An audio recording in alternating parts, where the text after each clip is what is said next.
고등학교 진로 선택, 고전과 윤리, 핵심 개념 알아보기. 이번 시간에는 공리주의의 도덕 원리에 대해서 천천히 알아보겠습니다. 우리가 이번 시간부터 공리주의에 대해서 배우기 위해 함께 읽을 고전은 존 스튜어트 밀의 공리주의라는 책입니다. 우리 저번 시간에 양적 공리주의, 쾌락적 공리주의를 영국에서 처음 이렇게 체계화시켰던 벤담의 공리주의를 계승했던 질적 공리주의자로서의 밀 한번 배웠었는데요. 이 밀이 저술한 공리주의에 대해서 한번 읽어볼 거예요.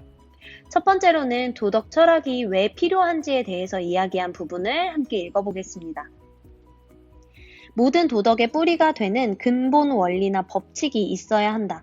만일 그런 것이 여럿이라면 그들 사이에 질서를 잡아줄 확고한 위계가 있어야 한다.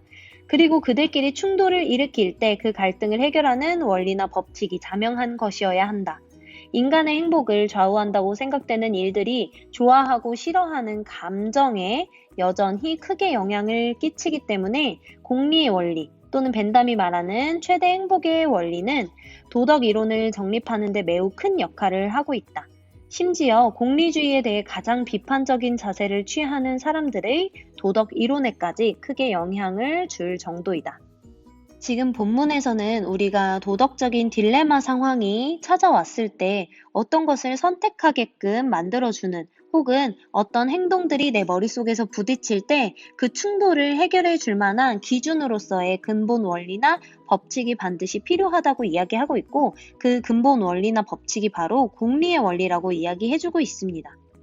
자, 우리 인간의 행복을 좌우한다고 생각되는 일들이 감정에 영향을 끼치고 있다고 하는데요. 이어서 한번 더 읽어볼게요.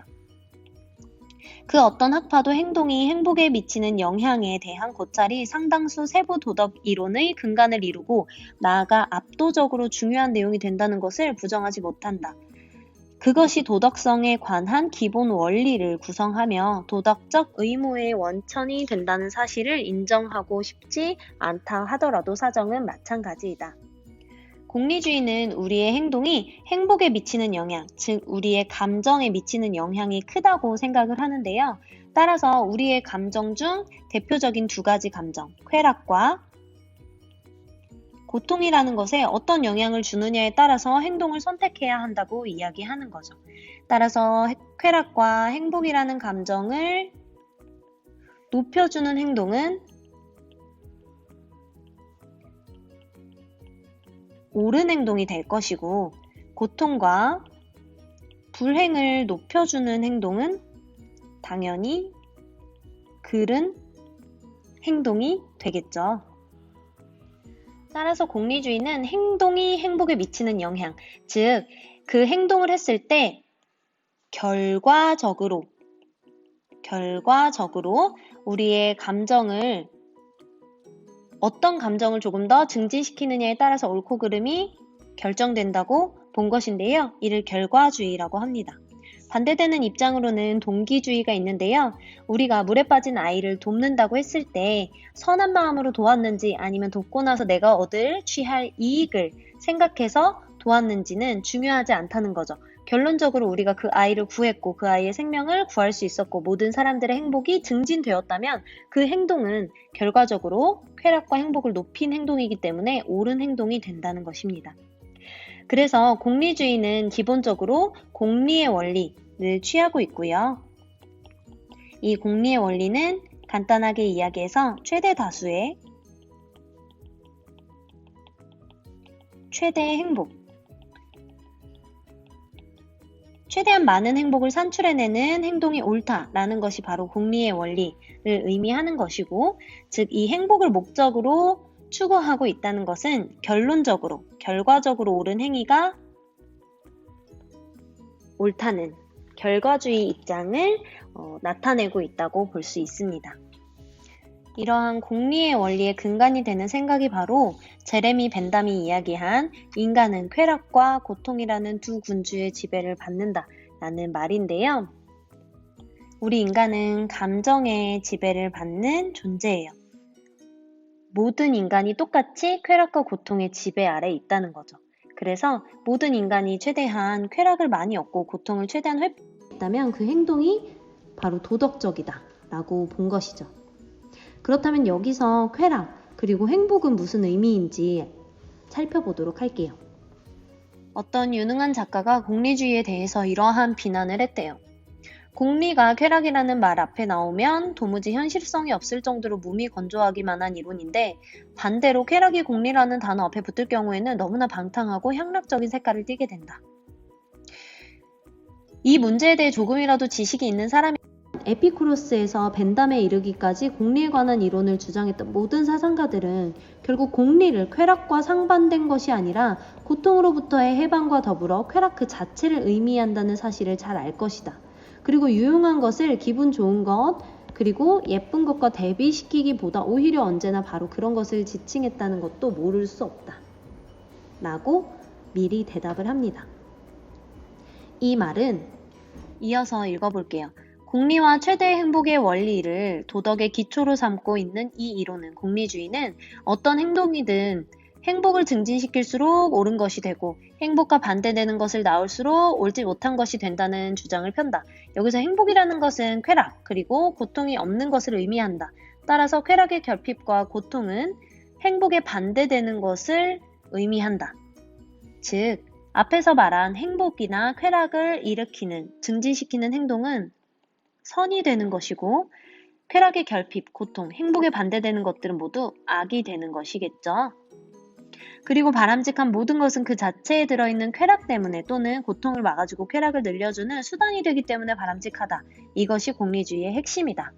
앞에서 말한 것과 이어지는 핵심은 무엇이냐면 공리와 쾌락, 행복의 의미를 앞뒤로 나열하면서 오해하는 사람들이 있지만 미리 주장하기에는 공리란 즉 모든 사람들의 행복을 의미하고 행복이라는 것은 쾌락 그 자체 혹은 고통이 없는 상태, 고통으로부터의 해방이라고 본 것이죠. 에피쿠로스가 이야기했던 것처럼 우리가 몸이나 마음으로부터의 고통으로부터 해방되었을 때 마음의 평온함, 행복을 얻는 것처럼 행복은 쾌락 그 자체가 될 수도 있지만 고통이 없는 상태가 될 수도 있는 거죠. 이게 바로 공리라는 것입니다. 그러다 보니 이러한 기존의 공리주의에 대해서 어떤 비판을 하는 사람들이 나왔냐면 그러면 기분 좋은 것들, 예쁜 것들, 배부르고 맛있는 것들, 육체적으로만 물질적으로만 좋은 것들을 추구하는 이런 철학은 인간의 철학이기보다는 동물의 철학, 돼지의 철학이 아니겠느냐라는 비판을 받게 돼요. 벤담이 이야기했던 것처럼 무조건 센 거, 지속적이고 확실한 거, 고통이 섞이지 않은 순수한 쾌락만을 양적으로만 추구하다 보니까 공리주의가 돼지의 철학이라는 비판을 받게 되는 것이죠. 그래서 이러한 심각한 반발을 불러일으켰고 밀은 이렇게 이야기합니다. 그들이 말하듯 인생에서 쾌락보다 더 높은 목적이 없다면 이것은 천박한 이론에 지나지 않을 것이다. 하지만 이는 인간이 돼지가 즐길 수 있는 쾌락 이상의 것을 향유하지 못하는 것처럼 상정하는 그들이야말로 인간을 비참한 존재로 만드는 장본인이다. 행복은 인간 행동의 유일한 목적이며 따라서 행복을 증진시켜주는가의 여부를 기준으로 인간의 모든 행위에 대해 판단하는 것이 가능하다. 결국 그것이 도덕 판단의 기준이 될 수밖에 없다는 것이 논리의 당연한 귀결이 된다 라고 이야기해요. 자신있게 그렇게 비판하는 사람들이야말로 인간이 돼지 같은 쾌락만을 추구한다고 여기는 사람으로 보는 것과 마찬가지다. 오히려 인간을 천박한 존재로 보는 것은 우리가 아니라 공리주의를 비판하는 바로 당신들이다 라고 비판하는 거죠. 공리주의가 돼지의 철학이라고 비판을 받았지만 밀은 이렇게 생각했어요. 행복이라는 것은, 공리라는 것은 행복을 추구하는 것뿐만 아니라 불행을 최대한 방지하거나 완화하는 것이라고 생각을 한 거죠. 행복을 추구하는 게 부질없다고 하더라도 우리가 인간 삶을 유지하는 것이 좀 더 낫다고 생각한다면 웬만하면 고통을 피하고 줄이는 것에 대한 욕구가 클 수밖에 없겠죠. 만일 행복을 어떤 고도의 쾌감을 주는 흥분 상태의 지속이라고 규정을 한다라고 한다면, 그러니까 행복이 고도의 흥분 상태, 쾌감을 엄청나게 많이 느끼고 있는 상태가 꾸준히 지속되는 상태라고 한다면 그런 행복이 가능한가요, 여러분? 불가능하겠죠. 중간에 불행이 찾아오기도 하고 잠깐의 고통이 있기도 하고 아니면 행복이 없는 휴지 상태, 쉬는 상태가 있을 수도 있어요. 그런데 이런 휴지 상태나 잠깐의 고통이 오히려 꾸준하게 행복을 불타오르게 만들 수 있다는 게 미래의 주장입니다. 그래서 고통이라는 것은 일시적인 것 외에는 별로 없고 쾌락은 다양하게 많은 상태, 이게 바로 공리라는 것이죠. 쾌락이 다양하게 많다는 것은 단순히 우리가 맛있는 것을 먹고 예쁜 것을 보고 하는 육체적이고 물질적인 쾌락일 수도 있겠지만 우리가 정신교양을 높이면서 쌓는 즐거움, 이런 쾌락들도 분명히 존재한다는 게 미래의 생각이었습니다. 그러한 질적 공리주의에 대해서 좀 더 자세하게 알아볼게요. 어떤 종류의 쾌락이 다른 종류의 쾌락보다 더 바람직하고 가치 있다는 사실을 인정한다고 해서 그것이 공리주의 원리와 어긋나지는 않는다. 다른 것을 평가할 때 양뿐만 아니라 질도 고려하면서 쾌락을 평가할 때는 오직 양만 따져봐야 한다라고 말한다면 전혀 설득력이 없다. 그리고 쾌락의 질적 차이가 무슨 뜻이냐, 또는 양이 더 많다는 것을 제외하고 어떤 쾌락을 다른 쾌락보다 더 가치 있게 만드는 것이 무엇이냐고 질문한다면 이에 대해 할 수 있는 대답은 하나뿐이다. 만일 두 가지 쾌락이 있는데 이 둘을 모두 경험해 본 사람이 전부 또는 거의 전부가 도덕적 의무 같은 것과 관계없이 그 중 하나를 더 뚜렷하게 선호한다면 그것이야말로 더욱 바람직한 쾌락이라고 할 수 있을 것이다. 밀은 우리가 쾌락을 평가할 때 벤담이 제시했던 양의 계산법 있죠. 양을 계산하는 7가지 기준으로만 따져볼 것이 아니라 질 또한 따져봐야 한다라고 이야기를 합니다. 양적으로는 어떤 것이 더 세고 어떤 것이 더 지속적인지 어떤 것이 더 확실한지 양으로 계산하기 때문에 숫자로 환산할 수 있고 또 계산하기 쉽지만 질은 어떻게 다르냐라는 질문이 제시될 수 있겠죠. 이때 밀은 두 가지 쾌락 중 그것을 모두 경험해 본 사람의 전부 혹은 다수가 아무런 의무와 관계없이 그냥 그 중에 하나를 더 뚜렷하게 선택을 한다면 그게 바로 더 바람직한, 더 질이 좋은 쾌락이라고 이야기를 하는 거죠. 그래서 이런 밀의 입장이 많은 사람들이 선호하는 쾌락이 곧 옳은 쾌락, 옳은 행동이다 라고 주장한다고 해서 선호 공리주의로 불리기도 합니다.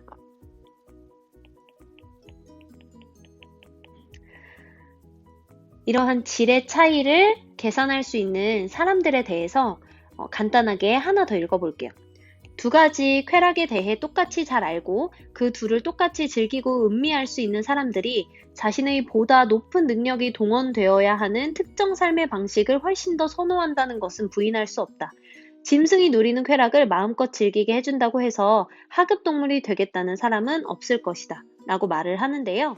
이렇게 밀은 쾌락의 질을 계산하기 위해서는 일단 우리에게 다양한 경험이 필요하다고 보았습니다. 이건 내가 직접 경험한 것일 수도 있고 타인이나 공동체를 통해 간접적으로 경험한 것일 수도 있어요. 이런 경험들이 쌓여서 A라는 쾌락과 B라는 쾌락 사이에 갈등을 하게 될 때 A라는 쾌락은 나의 보다 높은 능력을 발휘해야지만 얻을 수 있는 어떤 삶의 방식이고 B라는 것은 조금 짐승이 누리는 쾌락과 비슷한 쾌락이라고 했을 때 우리 인간은 A를 좀 더 선호하게 되어 있다라는 게 밀의 입장인 거죠. 물론 이 B를 가끔은 선택할 수도 있겠지만 잠깐의 쾌락을 위해서 결론적으로는 우리의 보다 높은 능력이 동원되어야 하는, 즉 우리의 교양이라든지 품위, 인간으로서의 품위 등을 필요로 하는 쾌락을 추구했을 때 얻는 행복이 좀 더 크다는 것을 우리는 알고 있기 때문에 이러한 경험을 통해 우리는 A를 선택하게 되고 이러한 선택들이 반복되게 되면서 나의 본성처럼 이제 잠재되어서 계속해서 질이 높은 쾌락을 선택하게 되어 있다라는 게 밀의 입장입니다. 그리고 이러한 입장에 대해서 당연히 비판할 수 있어요. 선호 공리주의에 대해서도 비판이 있는데요. 뭔가 논리적인 절차가 있는 게 아니라 단순히 그냥 많은 사람들이 선호하는 게 옳다고 이야기하는 거 아니냐라고 이제 비판받는데 밀은 다시 이렇게 반박합니다. 그러면 어떤 것이 더 질적으로 높은지를 누가 평가할 것이냐? 그것들을 경험한 사람들이야말로 그것들을 평가할 수 있다. A랑 B랑 모두 경험해 본 사람이야말로 어떤 것이 질적으로 더 높은 쾌락인지, 어떤 것을 내가 누려야지만 조금 더 행복해질 수 있는지를 알 수 있다 라고 주장한 것이죠. 그래서 예를 들어 볼게요. 독서와 게임이 있다고 해봅시다. 물론 어떤 것이 더 질적으로 높은 쾌락인지는 실제로 사람들의 선호를 봐야지만 알 수 있겠지만 단순히 예를 들었을 때 독서를 조금 더 질적으로 높은 쾌락이라고 생각하고 선택한 사람들은 전부 혹은 거의 전부인 다수예요. 하지만 게임을 선택한 사람은 결국에 한 명 혹은 전혀 없거나 이런 상태라고 했을 때 우린 질적으로 어떤 것이 더 높다고 할 수 있을까요? 그렇죠. 둘 다 모두 경험해 본 사람이 조금 더 선호하는 쾌락, 즉 독서와 같이 우리의 교양이나 우리의 품위, 인간으로서의 조금 더 높은 능력을 발휘해 가면서 자기 개발을 할 수 있는 어떤 쾌락이 조금 더 즐겁다라고 생각을 했을 때 그 독서가 좀 더 질적으로 높은 쾌락이라고 할 수 있겠죠. 반면에 게임은 조금 더 질적으로 낮은 쾌락이라고 할 수 있겠고요. 추가적으로 이 문장을 한번 읽어볼게요. 높은 차원의 즐거움을 향유하는 능력이 낮은 사람일수록 손쉽게 만족을 느낀다는 것은 불문가지의 사실이다. 즉, 높은 차원의 즐거움, 교양이나 인간의 어떤 높은 능력을 발휘해야지만 즐거움을 얻을 수 있는 능력이 낮은 사람일수록 좀 쉽게 만족을 느낀다는 거죠. 아주 작은 만족일수록. 반면에 수준이 높은 사람은 자신이 도달할 수 있는 행복이라는 것은 언제나 불완전할 수밖에 없다고 느낄 것이다. 수준이 높은 사람은 내 행복이라는 게 완전하지 않고 아직 불완전하다는 것을 안다는 거죠. 그러나 이런 불완전한 것들을 감내할 만하다면 그는 그것을 참는 법을 배우게 될 것이다. 라고 이야기해요. 결국 만족해하는 돼지보다 불만족스러워하는 인간이 되는 것이 더 낫고 만족해하는 바보보다 불만을 느끼는 소크라테스가 더 나은 것이죠. 바보나 돼지가 이런 주장에 대해 달리 생각한다면 그것은 그들이 한쪽 문제만 알고 있기 때문이에요. 두 가지를 모두 경험해보지 못했기 때문에 하는 소리라는 거죠. 이에 반해 비교 대상이 되는 다른 사람들은 두 측면을 모두 잘 알고 있다. 즉, 두 가지를 모두 잘 알고 있는 사람들은 이런 생각을 하지 않을 거라는 거죠. 쉽게 이야기하자면 우리가 질적으로 낮은, 그러니까 높은 능력을 많이 요구하지 않는 육체적 혹은 물질적 쾌락 같은 경우에는 완전하지 않아요. 이것들을 추구하면 추구할수록 에피쿠로스가 말했듯이 오히려 결핍이 더 강해지는 쾌락의 역설과 같은 상황이 찾아올 수 있는 거죠. 선생님이 저번에 설명했듯이 우리의 위의 양은 한정되어 있는데 많이 먹으면 먹을수록 위가 늘어나서 다음번에는 이마만큼 배를 채운다고 해서 배부른 게 아니라 조금 더 커진 위의 용량을 채워야지만 배가 불러지듯이 육체적 물질적 쾌락은 추구하면 추구할수록 오히려 결핍이 늘어나게 되는 불완전한 쾌락이라는 거예요. 그래서 이러한 사실을 아는 높은 차원의 즐거움을 향유할 수 있는 능력이 높은 사람들은 불완전한 육체적 물질적 쾌락을 참을 수 있고 이런 참는 과정을 통해서 오히려 질적으로 높은 쾌락을 통해 행복을 달성할 수 있다는 게 밀의 핵심입니다. 이 이야기 전부 들어봤죠. 만족해하는 돼지보다 불만족스러워하는 인간이 되는 것이 더 낫고 만족해하는 바보보다 불만족스러워하는 소크라테스가 되는 것이 더 낫다. 앞에서 우리가 읽은 내용에 대해서 미리 결론을 내린 것인데요. 여기서 만족과 불만족 관련한 내용은 쾌락의 양과 질 중에 쾌락의 양과 관련된 내용이겠죠. 돼지나 바보는 내 위가 늘어나서 고통스러울 것들을 생각하지 않고 일단 내 위를 만족시키기 위해 많이 먹을 거예요. 하지만 인간이나 소크라테스는 그렇게 배를 채워봤자 또다시 결핍이 찾아올 것을 알기 때문에 오히려 불만족스러운 상태를 참게 되죠. 그래서 만족과 불만족 중 쾌락의 양이 높은 쪽은 어느 쪽일까요? 그렇죠. 만족해하는 쪽이 양이 높고 불만족스러워하는 쪽이 양이 적은 거겠죠. 다음으로 돼지나 바보, 그리고 인간과 소크라테스는 지금까지 살펴봤던 쾌락의 질과 관련된 내용이에요. 잘 알다시피 돼지나 바보는 질이 낮은, 인간이나 소크라테스는 질이 높은 상태를 의미하겠죠. 밀은 쾌락의 양만을 따졌던 벤담과는 달리 쾌락의 질까지도 고려를 한 사상가인데요. 이 문장에서 보면 알겠지만 양이 많고 적음은 큰 문제가 되지 않아요.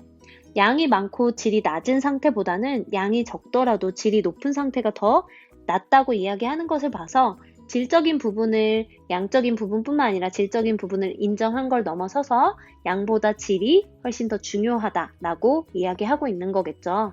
그래서 우리 이 문장 다 잘 많이 들어봤겠지만 이 문장의 의미를 미리 이야기한 의도를 조금 더 잘 알고 이 용어를 썼으면 좋겠다는 생각이 듭니다. 자, 그러면 오늘도 열심히 들어줘서 고맙고요. 수고하셨습니다.